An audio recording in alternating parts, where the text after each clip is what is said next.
Di sudut-sudut desa yang sunyi, di tengah hiruk-pikuk pasar tradisional yang penuh warna, dan di gang-gang sempit kota yang tak pernah tidur, denyut ekonomi rakyat Indonesia terus terasa, menghidupi jutaan keluarga dari Sabang hingga Merauke. Para petani yang menanam padi, nelayan yang menantang ombak, serta ibu pemilik warung kecil yang melayani pelanggan setia, merekalah wajah sejati ekonomi bangsa ini. Pahlawan tanpa tanda jasa yang memastikan dapur tetap mengepul. Di tengah perjuangan mereka yang tiada henti, satu kata kerap terdengar di antara harapan dan kegelisahan: koperasi. Kata ini seolah menjadi janji, namun sekaligus menimbulkan pertanyaan besar. Namun kenyataannya, koperasi seringkali hanya menjadi papan nama usang yang tergantung di dinding, bukan kekuatan nyata yang mampu mengubah nasib rakyat kecil. Banyak koperasi yang mati suri, kehilangan makna dan kepercayaan. Kini, di bawah pemerintahan yang baru, harapan segar muncul melalui Koperasi Merah Putih, sebuah janji kebangkitan ekonomi akar rumput, yang digadang-gadang akan mengembalikan koperasi ke tangan rakyat. Puluhan ribu koperasi ditargetkan berdiri di desa dan kelurahan, menjadi tulang punggung distribusi pangan, logistik, dan kebutuhan pokok. Koperasi diharapkan menjadi jembatan antara petani, nelayan, dan konsumen, memangkas rantai tengkulak yang selama ini menjerat. Namun, pertanyaan itu tetap menggantung, benarkah ini fajar baru bagi ekonomi kerakyatan, atau hanya pengulangan janji-janji lama yang tak pernah tuntas? Akankah koperasi menjadi denyut nadi bangsa, atau sekadar papan nama di pinggir jalan? Untuk menjawabnya, kita perlu menengok sejarah, menelusuri jejak para pendiri bangsa, dan kembali mendengarkan suara Bung Hatta, Bapak Koperasi Indonesia, yang pernah bermimpi koperasi menjadi alat pembebasan ekonomi rakyat. Baginya, koperasi bukan sekadar lembaga ekonomi, melainkan filosofi perlawanan terhadap penindasan dan ketidakadilan. Kunci untuk menimbang harapan dan kecemasan kita hari ini, di tengah perubahan zaman yang terus bergulir.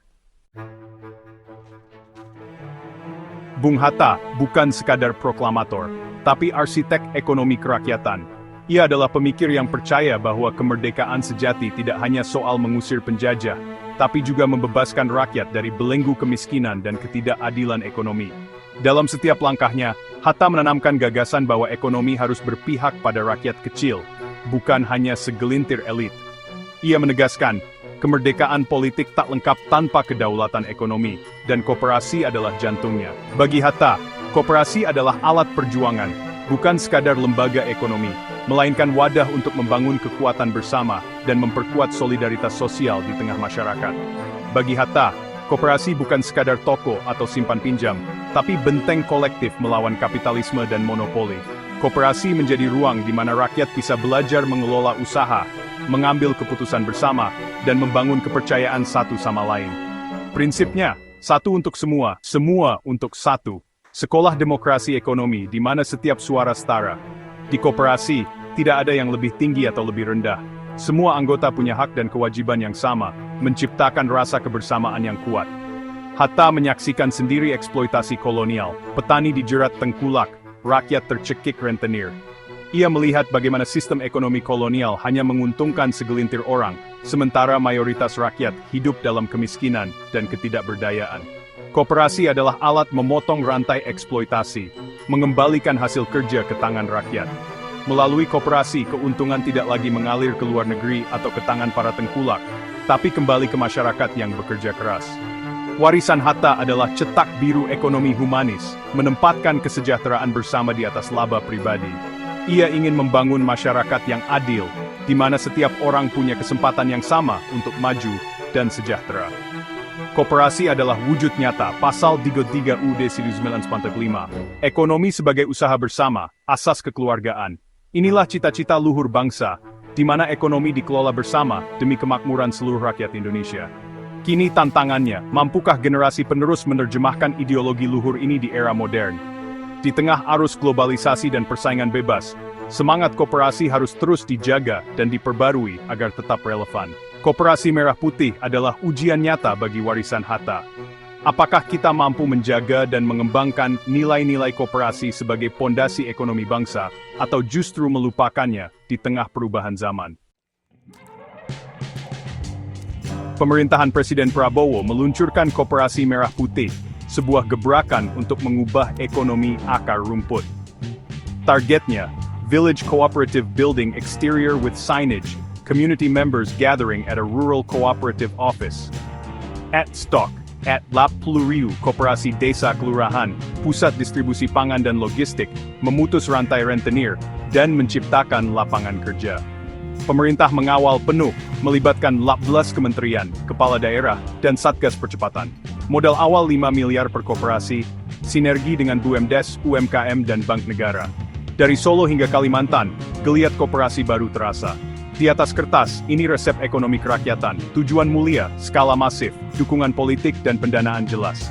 Namun, keberhasilan tetap bergantung pada eksekusi di lapangan. Apakah janji ini akan menjadi kenyataan, atau sekadar narasi besar? Koperasi Merah Putih bukan ide baru, ia punya akar sejarah dalam keluarga Prabowo. Margono Jojo Adikusumo, kakeknya pendiri BNI, menekankan koperasi sebagai fondasi ekonomi desa. Ayahnya, Sumitro, begawan ekonomi, mendirikan induk koperasi pegawai negeri. Program ini adalah kelanjutan legasi keluarga membangun ekonomi rakyat dari bawah. Koperasi Merah Putih adalah sintesis historis, menggemakan cita-cita Bung Hatta dan pemikiran Margono Sumitro.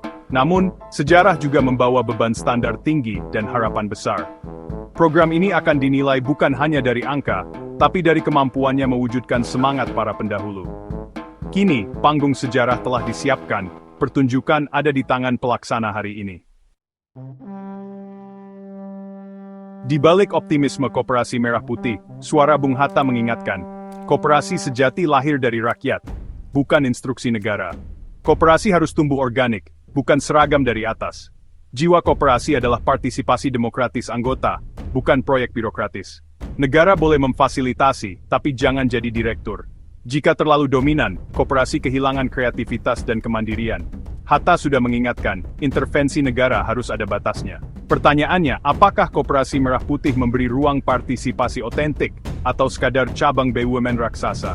Suara Hatta adalah kompas moral agar koperasi tak salah arah. Tantangan koperasi kini jauh lebih besar, bukan hanya tengkulak, tapi raksasa digital e-commerce global, agritech, pinjaman online. Mereka datang dengan modal besar, teknologi canggih, dan jaringan efisien. Koperasi Merah Putih ingin memotong rantai pasok, tapi konglomerasi pangan sudah menguasai hulu hilir. Di ranah digital, aplikasi belanja dan pinjaman online menawarkan kecepatan dan kemudahan. Bisakah koperasi desa menandingi efisiensi dan daya saing mereka? Koperasi harus menawarkan lebih rasa aman, pendampingan, dan kepemilikan bersama. Keberhasilan koperasi bukan di omzet, tapi di kemampuannya jadi tempat bernaung anggota. Kekuatan koperasi personal, berakar di komunitas, dan mengutamakan kesejahteraan manusia. Koperasi Merah Putih tak harus jadi Amazon, cukup jadi pelindung ekonomi rakyat. Koperasi Merah Putih kini berada di persimpangan penting. Memilih antara jalan birokrasi yang serba terpusat, atau otonomi yang memberi ruang tumbuh dari bawah.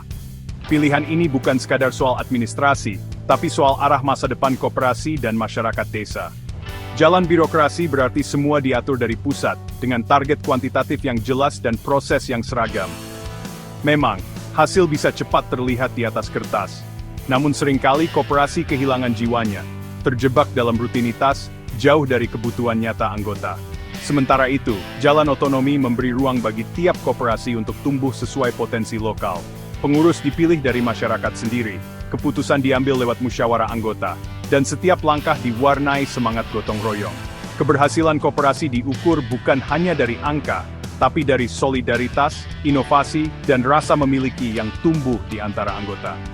Inilah kekuatan sejati koperasi, kebersamaan dan saling percaya. Pilihan ini adalah pertaruhan sejarah. Birokrasi memang bisa bergerak cepat, tapi seringkali rapuh dan mudah runtuh. Otonomi mungkin lambat, namun berakar kuat di tanah sendiri, tumbuh bersama masyarakat. Jika kita hanya mengejar angka dan formalitas, kita hanya akan mengulang kegagalan masa lalu. Bangunan megah yang kosong setelah proyek selesai, tanpa kehidupan di dalamnya.